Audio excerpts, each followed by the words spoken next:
Rádio Rio de Janeiro, a emissora da fraternidade, passa a apresentar Luz na Penumbra, programa que leva ao seu coração a mensagem da doutrina espírita.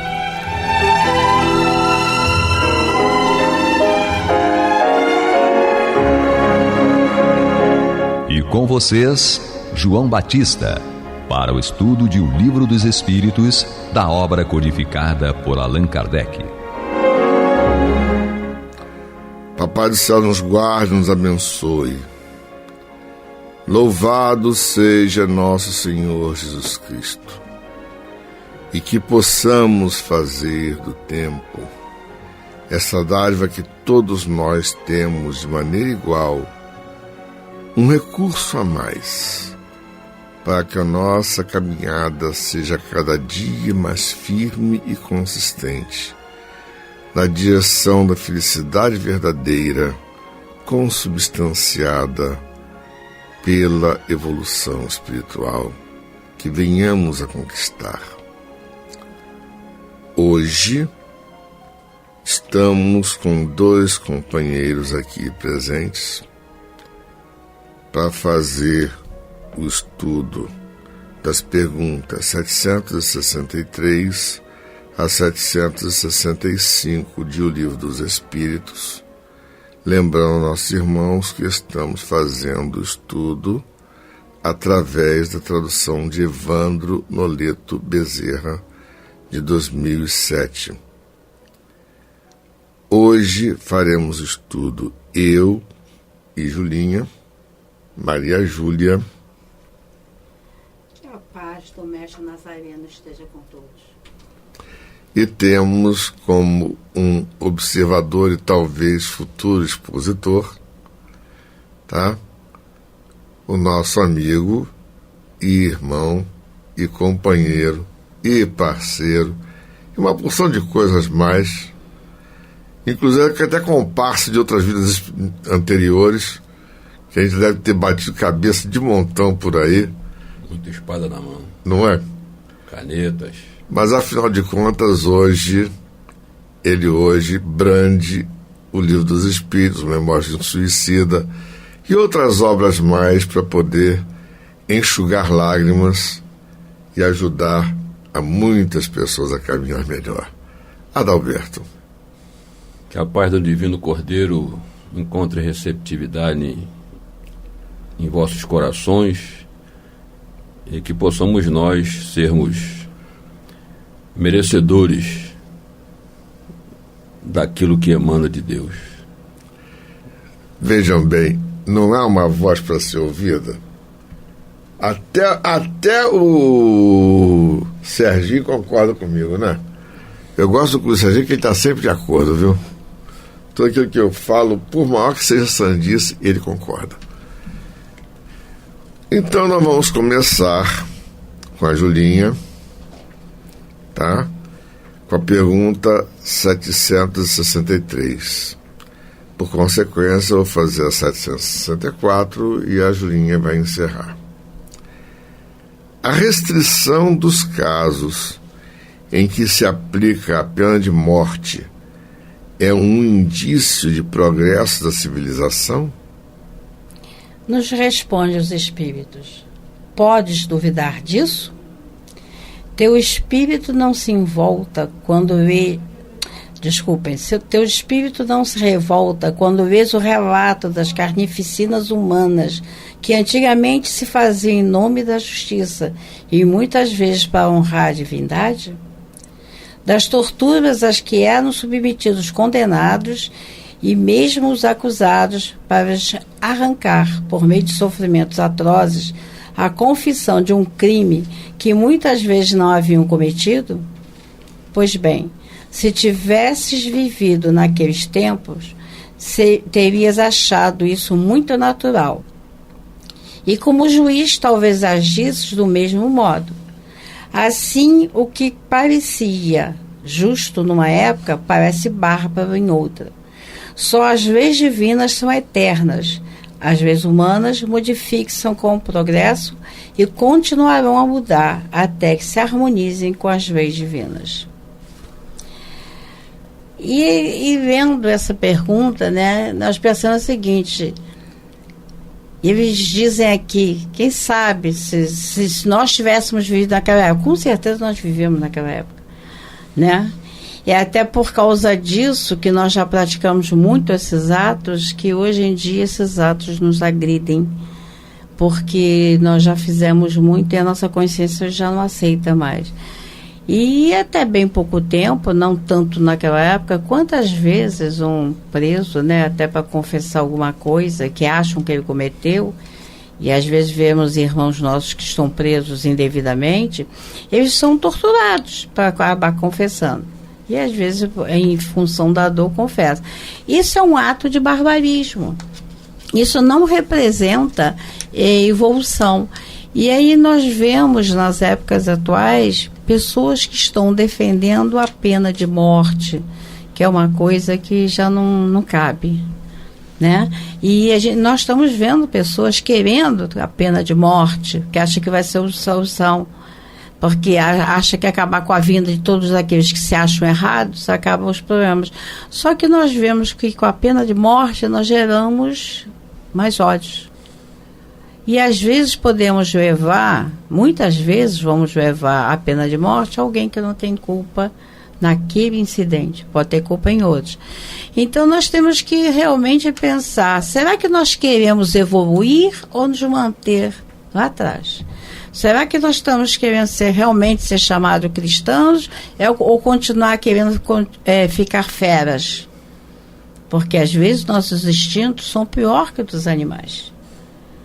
A gente nem sabe direito o que aconteceu, já fica julgando o outro, já fica tirando pedra no outro e incentivando atos não muito coerentes, né? E nós vemos cristãos de todas as religiões, mas aqueles que seguem o Cristo, defendendo cada atitude que é impressionante. Aí eu me questiono, será que eu sou cristã mesmo? Porque eu acho que eu não sou. Porque quando eu penso que eu posso matar um irmão porque ele está sendo acusado de alguma coisa, que ele está incomodando a sociedade com sua postura, que a melhor coisa é matá-lo, isso não é uma ideia do Cristo, porque o Cristo nós o matamos. E ele disse ao Pai, Pai, perdoe, eles não sabem o que fazem. Eu estava pensando aqui numa coisa.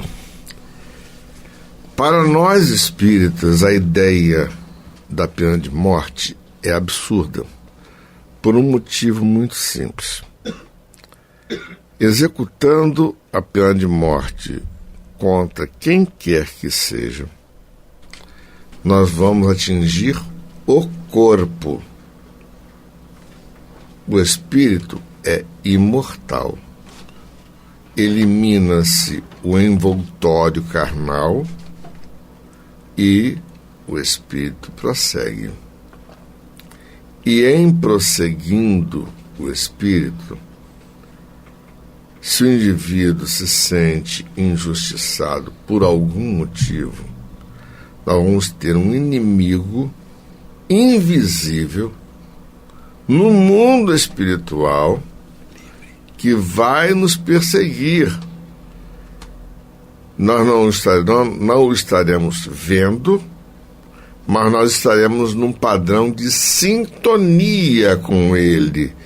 E é esta sintonia que vai ser utilizada por ele como uma arma contra nós. Então, é interessante exatamente isto. Nós pensamos assim, você mata o criminoso, você acaba com o crime. Muito pelo contrário. Ao eliminar-lhe o corpo, nós vamos simplesmente acentuar o processo de criminalidade. É interessante, a legislação inglesa que é vigente no Canadá, ela tem dentro dela a pena de morte. Só que praticamente não se executa mais a pena de morte no Canadá desde o século XIX. Há mais de um século. E aí acontece o seguinte: existem duas cidades em lados diferentes de um dos grandes lagos, Lago Michigan. A cidade norte-americana, o pessoal não consegue mais sair de casa sem trancar as portas com uma porção de fechaduras, sem colocar também uma porção de jeitos de proteção, grades e alarmes e tudo isso. Por quê? Porque nessa região pratica-se a pena de morte. E com muita frequência, por sinal. Já do outro lado, no Canadá, a cidade canadense, o pessoal sai de casa e esquece até de fechar a porta, porque a criminalidade lá é muito baixa. Vamos imaginar, são duas psicosferas, são duas atmosferas mentais diversas, uma carregada de ódio dos espíritos que foram submetidos à pena de morte, e a outra num país onde procura-se, dentro do possível, sempre aplicar as penas educativas. Não se executa a pena de morte, embora se esteja dentro da legislação. Só que eles preferiram caminhar adiante.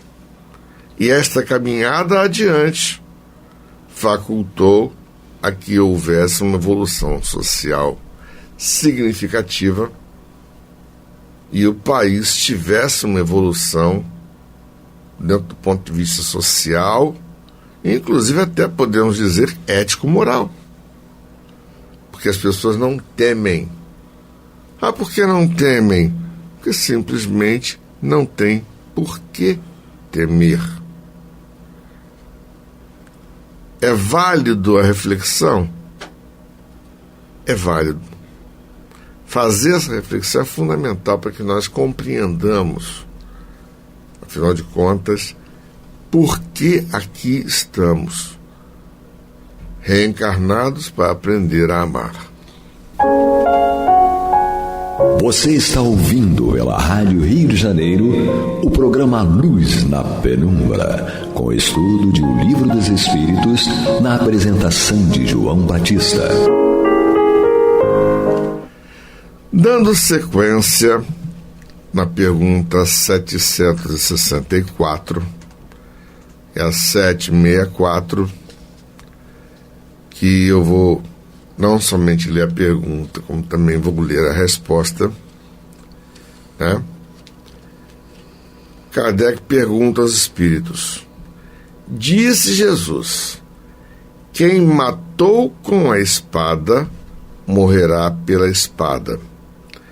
Estas palavras não consagram a pena de talião? E assim a morte imposta ao assassino não constitui a aplicação dessa pena? E aí respondem os espíritos: cuidado, estais equivocados quanto a essas palavras, como sobre muitas outras. Detalhe, Jesus falou isso quando Pedro cortou a orelha de Malco, que era um dos guardas do Sinédrio, que veio capturar Jesus no Jardim das Oliveiras. Então, Pedro sacou da espada, cortou a orelha. Jesus o que fez? Pegou a orelha do indivíduo e recolocou-a no lugar.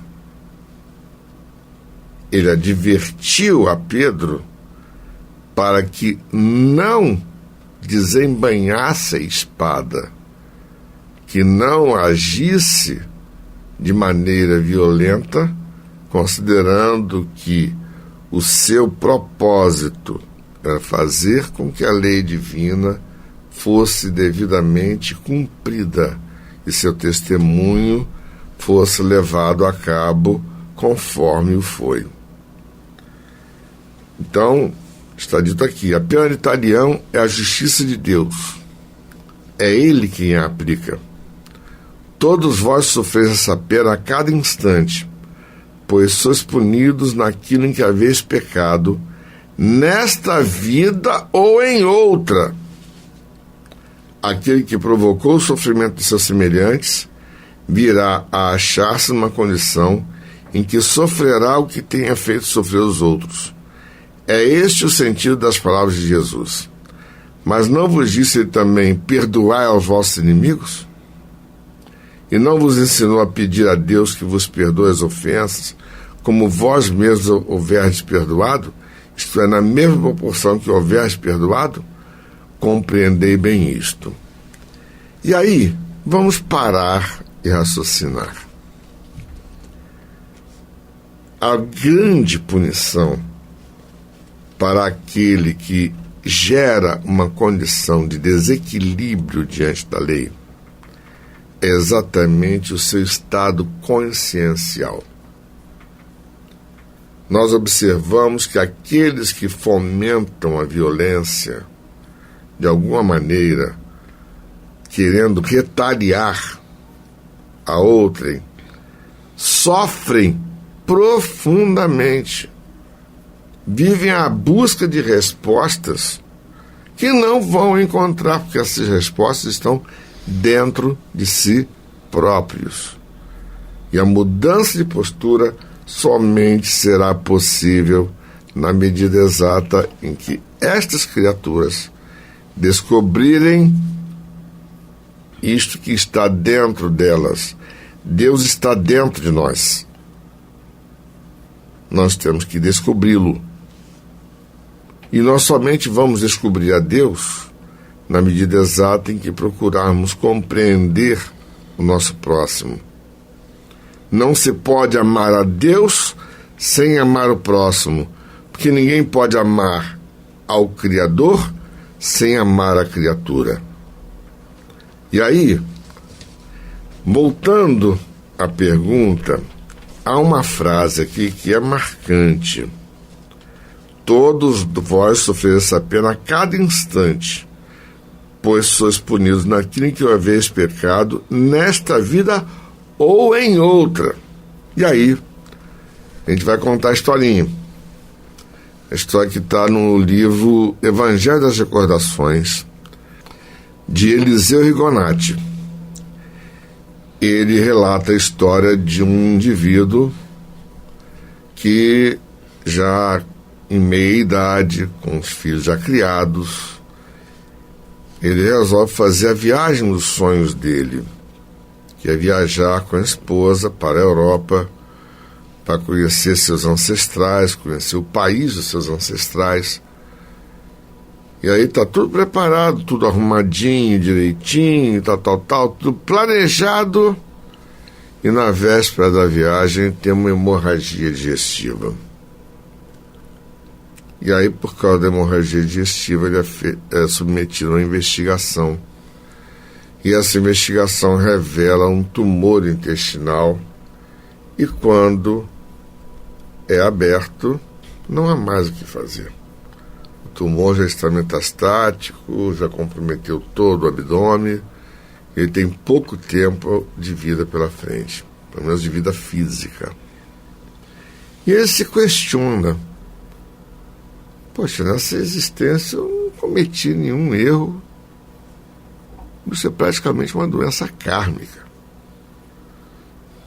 Mas eu não vou me revoltar, não. Eu só estou tentando entender o que aconteceu comigo. O que foi que eu fiz para isso acontecer? E aí, durante aquela noite, ele é levado pelos mentores espirituais ao seu passado. E no passado, ele é dono de uma lavra de diamantes e que quem trabalha são seus escravos.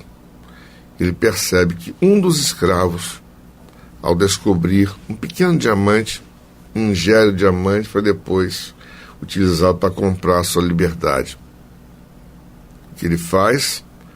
Ele simplesmente abre o abdômen do sujeito com a faca, vai, destrincha as vísceras do sujeito ainda vivo, e quando acha o diamante, aqui, eu achei. Ele acorda quando se vê falando que achou o diamante.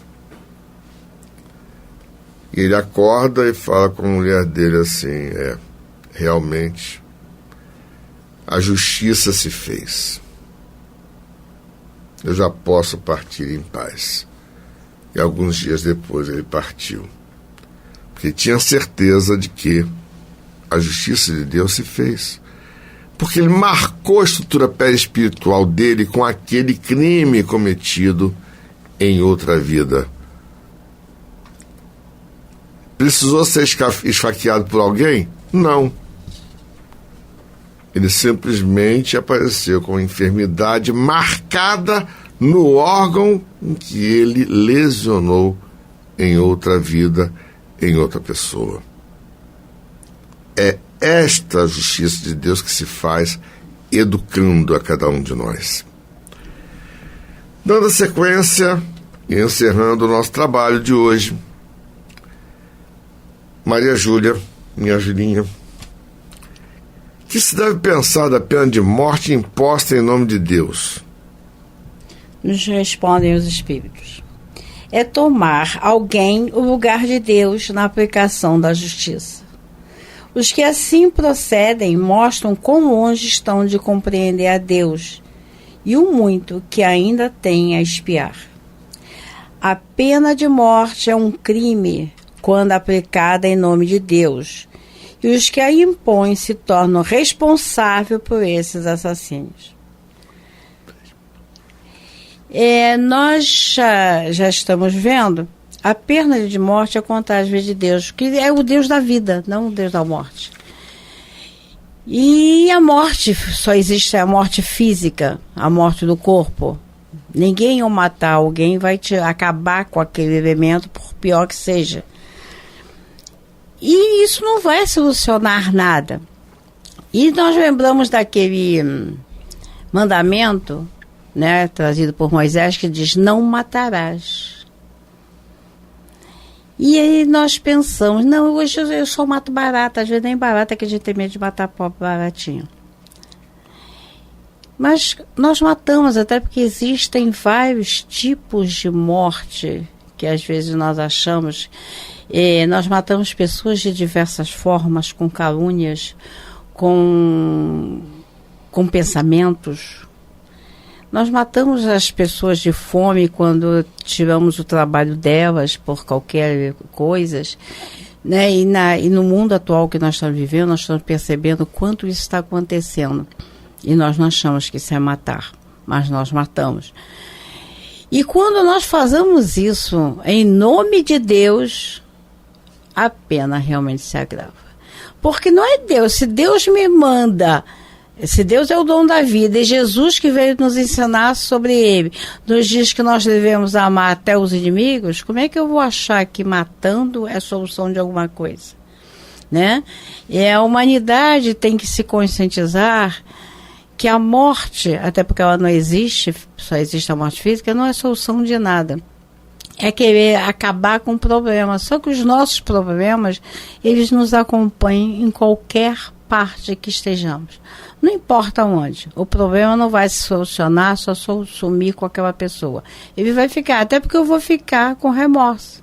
Eu sei, por mais que eu queira defender, não, mas ele é um mau elemento da sociedade, ele só faz mal, ele mata, você quer. Não vai ter desculpa para eu querer a morte do meu irmão, né? E então que pensamos realmente na morte não como uma solução. A morte, só quem pode tirar a morte física é Deus. E que pensemos mais ainda nos ensinamentos do Cristo. E que reflitamos profundamente a respeito do que foi estudado. Lembrando que temos que semear a esperança e preservar a vida acima de tudo. O Pai do Céu nos guarde, nos abençoe, hoje, agora e para todo sempre. Que louvado seja nosso Senhor Jesus Cristo, e que possamos fazer do tempo Essa dádiva que a todos nós é dada de maneira igual, um recurso a mais para que a nossa trajetória seja cada dia mais firme, mais rápida e mais consistente na conquista dos valores espirituais que nos levarão à verdadeira felicidade. Graças a Deus. Graças a Deus. Graças a Deus. Graças a Deus.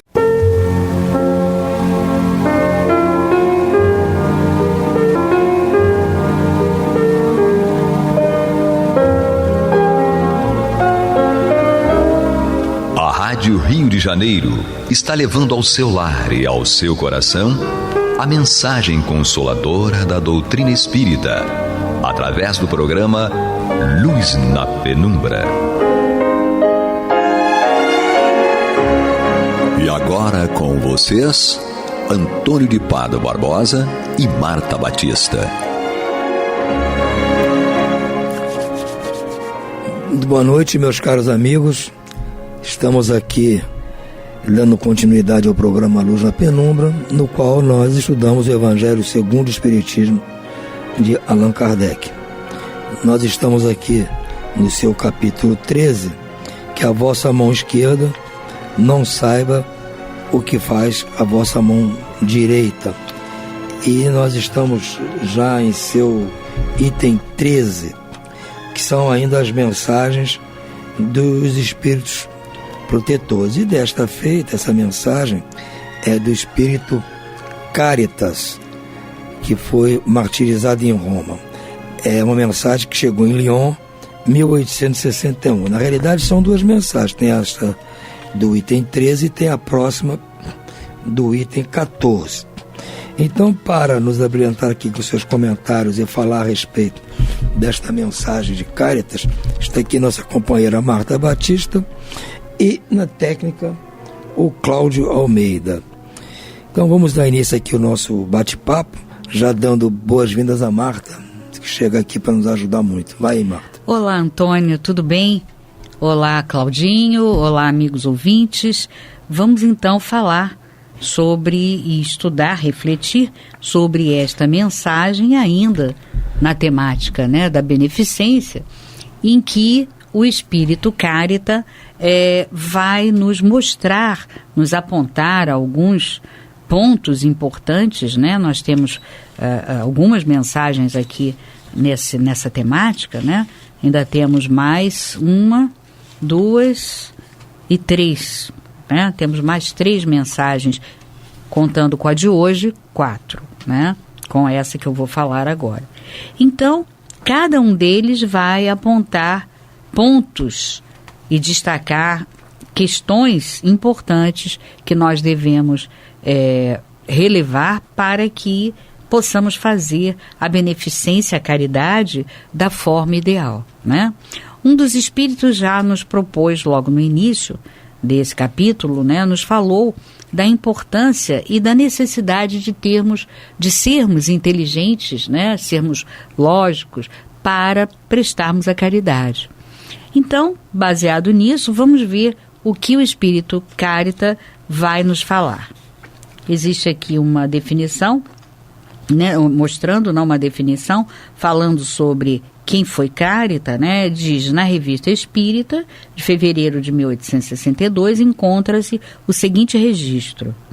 O espírito Cárita, evocado na Sociedade de Paris, disse ter sido Santa Irene, imperatriz. De acordo com os dicionários Lelo Universal e Kogan-Larousse, Irene foi imperatriz de Bizâncio. Nasceu em Atenas por volta de 752 e desencarnou no exílio em Lesbos no ano de 803. Regente de seu filho Constantino VI, conseguiu afastá-lo definitivamente do poder em 797, imperando desde esse ano até 802. Irene ficou célebre por sua devoção à fé ortodoxa e ao culto das imagens, sendo canonizada pela Igreja Ortodoxa Bizâncio, hoje Constantinopla, antiga cidade grega construída no século VII a.C., às margens do Estreito de Bósforo, que comunica o mar de Mármara ao Mar Negro. E aqui diz assim: conhece-se também uma outra personagem de nome Cárita, que foi martirizada em Roma no ano 137 da nossa era, a mando do imperador Adriano. Nota do tradutor. Então, temos aí a biografia, né, de quem foi Cárita e, logicamente, que determinada mensagem na Revista Espírita, né, de fevereiro de 1862, na qual fala que ela foi Irene, imperatriz, Santa Irene, essa deve ter sido Cárita, uma determinada Cárita. E em alguma outra possível mensagem, que não sabemos se existe dentro, né, da doutrina, nós temos aqui uma outra que foi martirizada em Roma no ano de 137. Então, vamos lá ver o que ela nos fala. Ela começa assim: chamo-me Caridade. Sou a rota principal que conduz a Deus. Segui-me, porque sou o objetivo a que todos deveis visar. Fiz esta manhã o meu passeio habitual e com o coração magoado venho dizer-vos: ó, meus amigos, quanta miséria, quantas lágrimas e quanto tendes que fazer para secar todas elas. Tenho procurado inutilmente consolar as pobres mães, dizendo-lhes ao ouvido: coragem, há bons corações que velam por vós, não sereis abandonadas. Paciência. Deus existe, vós sois suas amadas, as suas eleitas. Elas pareciam me ouvir e voltavam para o meu lado seus grandes olhos assustados. Eu lia em seus pobres semblantes que o corpo, esse tirano do espírito, tinha fome e que, se minhas palavras serenavam um pouco seu coração, elas não lhe enchiam o estômago. Eu ainda repetia: coragem, coragem. Então, uma pobre mãe muito jovem, que amamentava uma criancinha, tomou-a em seus braços e a ergueu no espaço vazio, como a me suplicar que protegesse aquele pequeno ser que só recebia de um seio estéril uma alimentação insuficiente. Mais adiante, meus amigos, vi pobres velhos sem trabalho e em breve sem abrigo, atormentados por todos os sofrimentos da pobreza e envergonhados da sua miséria. Não se atreveram eles, que nunca haviam pedido esmolas, a ir implorar a piedade dos transeuntes. Com o coração tomado pela compaixão, eu, que nada possuo, me fiz mendiga para eles, e vou a todos os lados estimular a beneficência, inspirar bons pensamentos aos corações generosos e compassivos. Eis porque venho a vós, meus amigos, e digo: existem infelizes em cujo prato falta o pão. O fogão não tem fogo e o leito não tem cobertas. Não digo o que deveis fazer, deixo a iniciativa para os vossos bons corações. Se eu vos ditasse a vossa linha de conduta, não teríeis o mérito da vossa boa ação. Eu apenas vos digo: sou a caridade, e vos estendo as mãos pelos vossos irmãos sofredores. Então vamos fazer uma pausa aqui, né? E nós então percebemos que o Espírito Cárita nos convoca, nos concita a pensar, a refletir sobre a importância da caridade. E ela diz que a rota principal, ela é a rota principal que conduz a Deus. Quer dizer, então, caridade é a rota que nos conduzirá a Deus. É importante fazermos a caridade, por quê? Porque como estamos num planeta de provas e expiações, no qual existe muito sofrimento, com certeza, como ela mesmo diz aqui, repetidamente, existe muito sofrimento, muitas lágrimas para serem secadas, né, e muita miséria para ser ultrapassada. e ser atendida.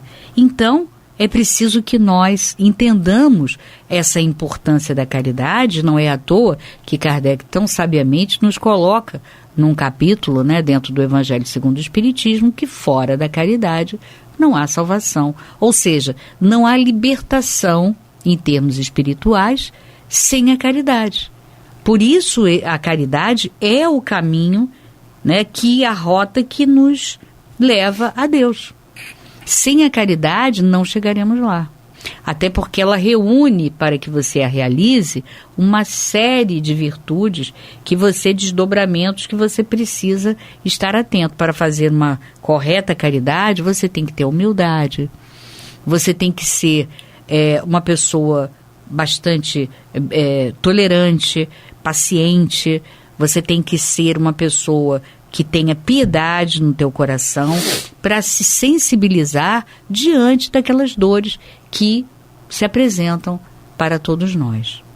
Então ela nos convida à caridade, né, nos dando o maior suporte, dizendo para nós que a caridade é a rota segura que nos levará a Deus e, consequentemente, levar a Deus é o quê? É nos trazer a felicidade, né, e nos guiar até a luz. Então ela nos propõe, fala das misérias, das tristezas, das lágrimas, e fala, né, que num dos seus passeios, né, nas suas peregrinações, ela encontra mulheres, né, com seus filhos na rua, mendigando, pedindo, mulheres que muitas vezes antes nem pediam, mas que passam a precisar. Por quê? Justamente pela frieza que vai tomando conta, né, do coração, dos corações da humanidade, e conforme as coisas vão ficando mais difíceis no dia a dia, as pessoas vão permitindo que o seu coração esfrie. E é isso que nós temos que ter cuidado, e ela nos chama a atenção justamente sobre isso, né? Que nós não nos permitamos seguir por esse caminho de frieza, de insensibilidade.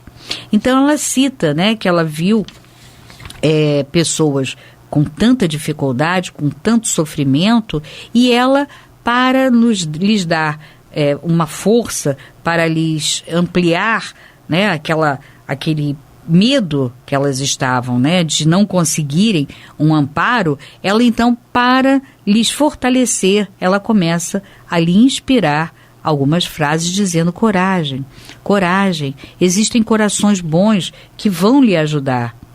Vocês não vão ser abandonadas, tenham paciência, né? Isso vai ser ultrapassado, porque bons corações vão parar e vão lhes ajudar. Então, que a gente pense sobre isso, né? Que a gente medite nessa importância e que a gente se sensibilize com essa dificuldade. As pessoas, ao invés disso, elas criam uma carapaça. Elas passam pelas dificuldades, passam pelas ruas, e até mesmo não só nas ruas, porque a dificuldade está em qualquer canto, né? Nos casebres pobres, e elas vão se deixando levar pelas suas próprias dificuldades e as suas próprias demandas, e acabam se deixando de sensibilizar, vão esfriando os seus corações, e chega um momento que elas começam a ouvir relatos, né, de pessoas que estão sofrendo, passando por necessidades muito intensas, mas que aquilo não lhes toca mais o coração. Elas acham que, não, mas isso faz parte do cotidiano, né? Sempre vão existir pessoas precisando, e isso são formas, né, delas se descompromissarem com relação à sua tarefa de auxiliar, porque essa é a proposta do nosso planeta e do universo, né? A relação é de fraternidade, de solidariedade. Então nós precisamos caminhar nesse sentido, né? Sendo solidários.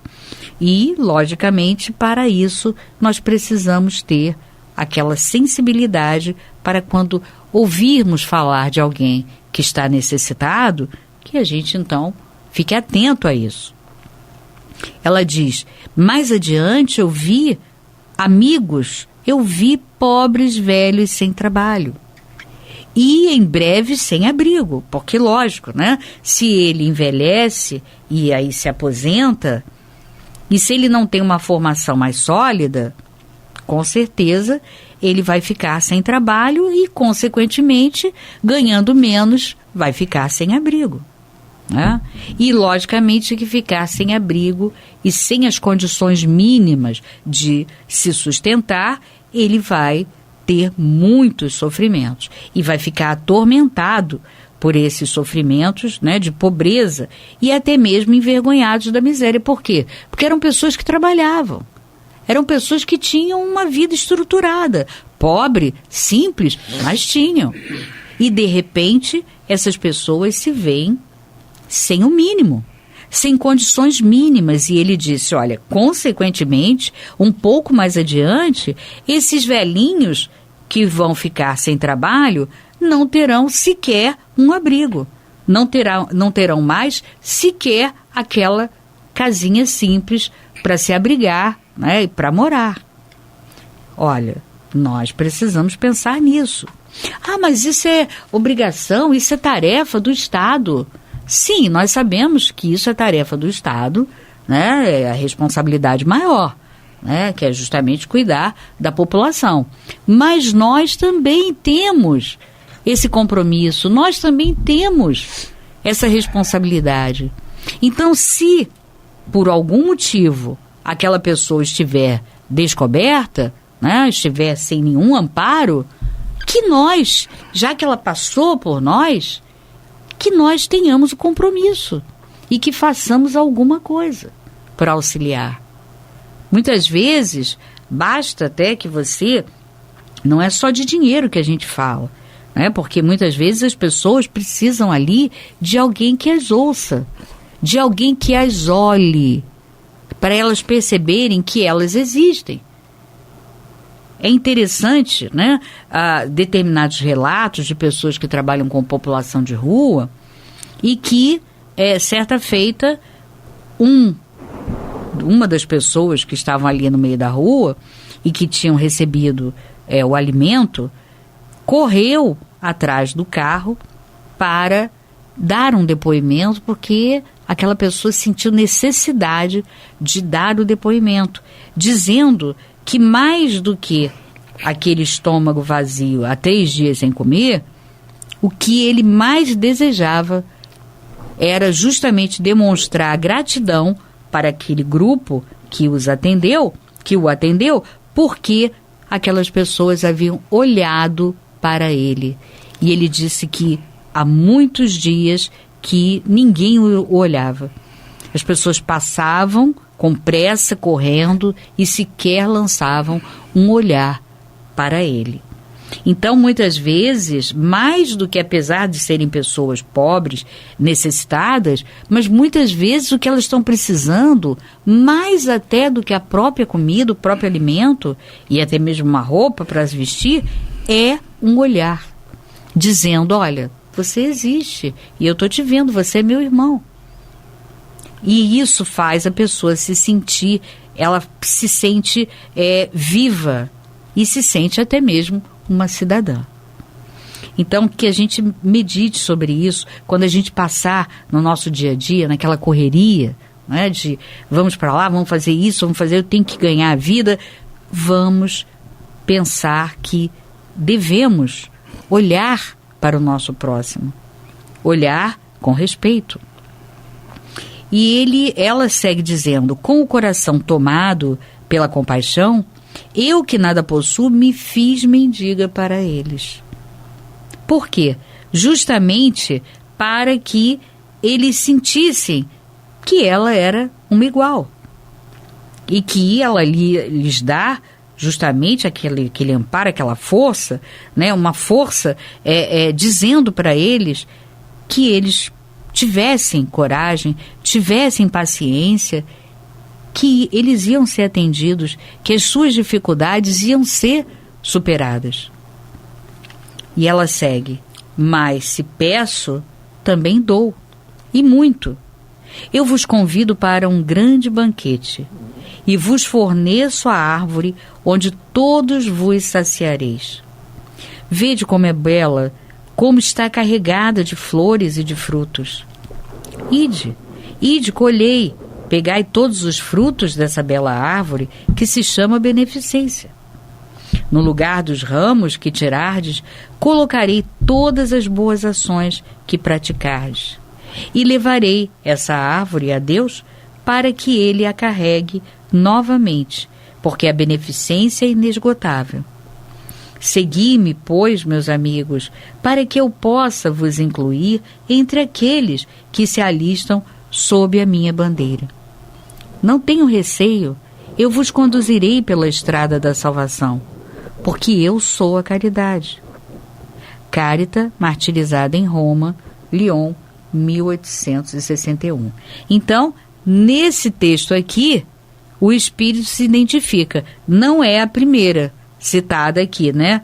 A Santa Irene, né? Que é de Imperatriz de Bizâncio. E sim, aquela que foi martirizada em Roma, que está embaixo, né? Então, está aqui o Espírito a nos mostrar que faz uma analogia linda, né, dizendo que a beneficência é como se fosse uma árvore cheia de frutos e que ela não acaba. Quanto mais você ajuda, quanto mais você tira do seu coração a vontade de auxiliar, mais você terá condições de fazê-lo. Quer dizer, ela está dizendo o seguinte, que sempre haverá alguém num planeta como o nosso necessitado de amparo, de proteção, de ajuda, né, de caridade. E aí a gente pensa, mas por que ela fala isso? Porque nós precisamos ter quem precise para ajudarmos, para o nosso coração ser tocado, para que nós possamos desenvolver o amor ao próximo, através justamente dessa grande dificuldade que nos faz ter piedade e nos faz, então, ampliar a nossa capacidade de amar o próximo. Então, que pensemos sobre isso, nós temos que revisar uma série de condutas, né? Nós, na vida atribulada, nós acabamos nos perdendo e esquecendo de pausar, olhar para o próximo, né? Sem andar correndo, sem ver a quem. Não é mesmo, Antônio? Sim, Marta, eu queria dar um subsídio para o seu desenvolvimento aqui, seu raciocínio, quando você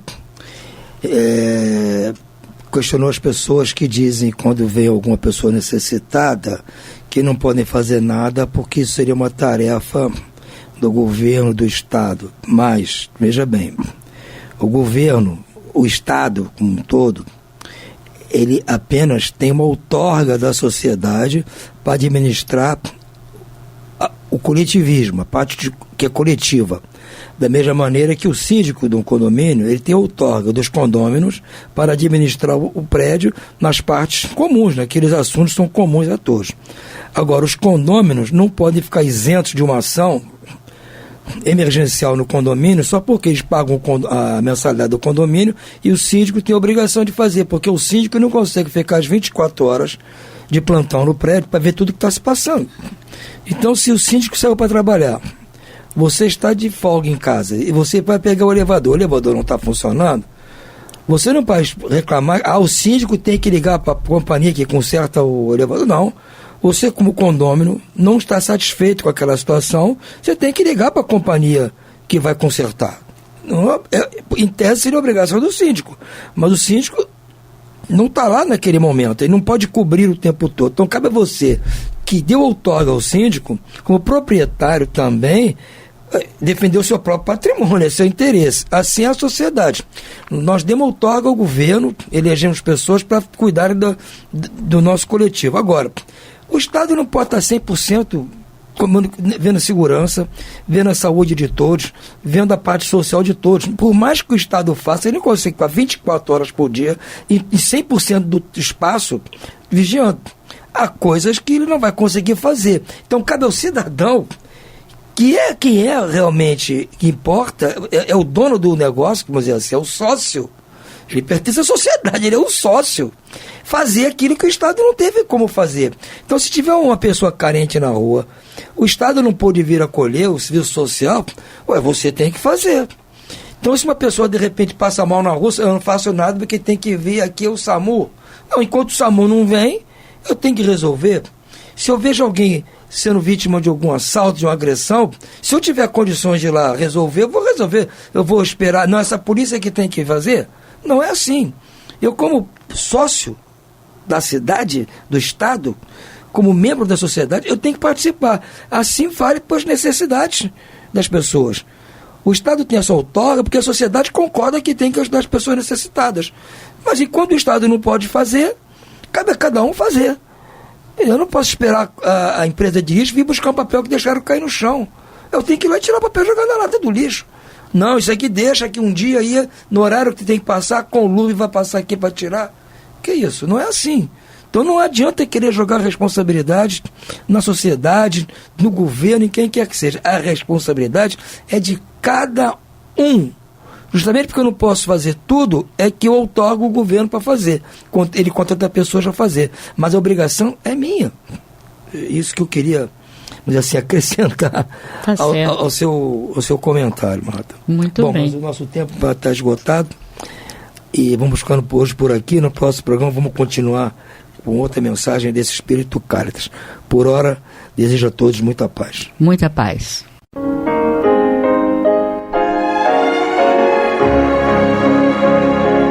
E vamos ouvir agora a prece de encerramento de nosso programa, na voz de Geraldo de Aquino. Jesus, dá-nos coragem para a luta, piedade para os insultos e misericórdia para as injustiças e ingratidões. Limpa nossa alma de inveja e ambições mesquinhas, de ódio e de vingança o nosso caminho. E que dentro em pouco, ao recolher-nos de novo ao calor do nosso leito, para que o sono nos dê a paz e o esquecimento das tristezas humanas, possamos sentir, Senhor, no mais íntimo de nosso ser, a doçura indefinível do Teu amor e a grandeza incomparável da Tua divina presença. Que assim seja.